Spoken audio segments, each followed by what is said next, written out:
Welcome back in, ladies and gentlemen. So the Federal Reserve just did it. Jerome Powell slashed interest rates by 50 basis points. Good afternoon.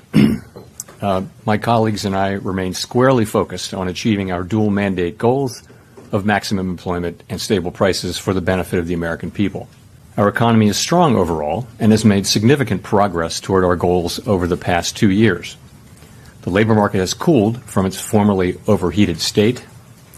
Inflation has eased substantially from a peak of 7% to an estimated 2.2% as of August. Growth and inflation moving sustainably down to 2%.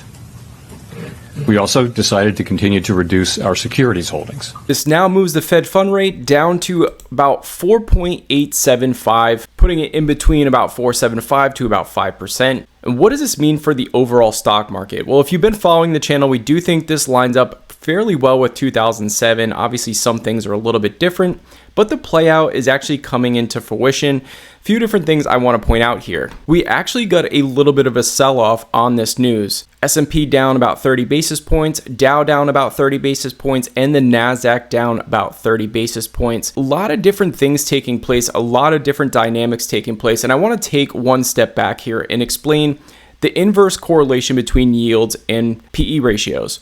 So when yields are coming down, PE ratio should technically be going up. When we use our discounted models, the lower the interest rate, the stronger future earnings should be for companies. Now, here's the odd thing. When we came into today, most people thought it was going to be a 25 basis point. The market got a 50 basis point rate. Things kind of stayed stagnant to actually flat. And what I want to point out here is we are definitely at a point of resistance around 564 to right around 565. We've had a hard time breaking and staying above this. And with today's news, I really thought we would see an actual spike and break out above these levels, which we did for a short time, but we did not hold. Now, when Jerome Powell finished his speech, Jeffrey Gundlach joined CNBC Cast to do a live interview. Now, if you don't know Jeffrey Gundlach, he's considered the bond king, but he comes on CNBC and states that if we go back in the history books, he would not be surprised that September would mark the date of a recession, meaning that we could be in a recession as of this month, and he thinks that there's a strong likelihood that this could be the case. Now, obviously, this is a contrarian thought, but when you look at a lot of the indicators that are out there, is it that far-fetched that we could actually be tipping into a recession by this month? Now, I do think the market needs to digest what exactly is going on here. Now, I do think we'll eventually break out of that 565 to 564 range and break out to new highs, have a nice euphoric blow off top, and pushing over a 30 PE ratio on the S&P 500, which would be extremely rich, as we all know. Now, the thing I want to point out is our 2s to 10s are now uninverted. They're actually starting to widen out here. We had a pretty substantial wide out of spreads to the 2s to 10s, now 9 basis points apart, and we've closed above this, which means that the yield curve is now slowly unwinding here, and with the Feds pushing rates down lower, and with more issuance of debt, we're probably going to see this 2s to 10s get to more of a normalized level. And at that point in time, history has shown us that the clock could be ticking for a recession. Now, I know I said I wouldn't get too much into the technicals here, but a few things I want to point out is we are still in a positive configuration, meaning the market is still in a bullish state. Probably don't want to short this market, but what I'm starting to see here is it's getting harder and harder to get any sort of gains in this market. We've hit these levels numerous times and had a hard time breaking out, but what ended up happening today is unbelievable. We actually hit this point of resistance, this trend line that's been in place since the October lows, and we slapped right up against it and then sold off from those levels. And this is where I really think we're having a hard time breaking out. We'll probably trade sideways and choppy, but I still think that this could be a point of resistance. And maybe we're looking at about 575 before this market actually taps out. And so when we go to a longer term chart, you guys can see this thick trend line that I drew here. We've definitely broken below this. And this is where I think we're starting to see, and this is where I'm starting to see technical breakdowns on this market, along with we have a channel that's been in place for several years as well.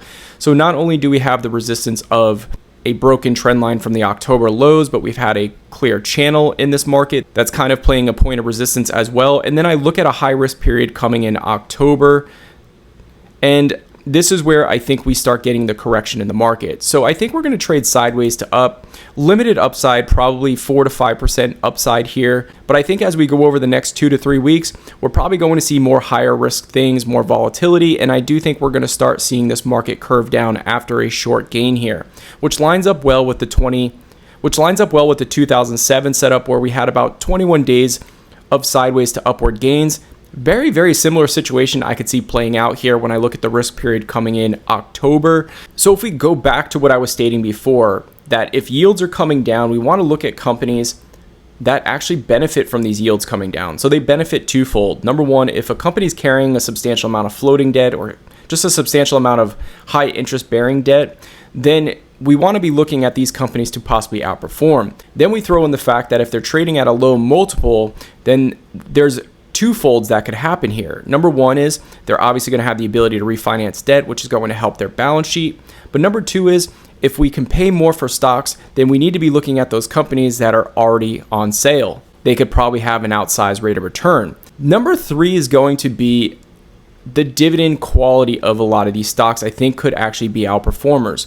So when we think about the type of money that's going to be coming from money market accounts and looking into the stock market, it's going to be looking probably at companies like Verizon. Verizon's paying a 6% dividend, AT&T's paying a 5% dividend, kind of in the same wheelhouse here, but we see the valuation on AT&T is probably a little bit more appealing. And possibly something like a BTI, which I called out a few years ago when it started getting around $28, $29, right around here. We did an analysis on it, and right around $28, $29 was an ideal buy for this company, and you've had outsized rates of returns here.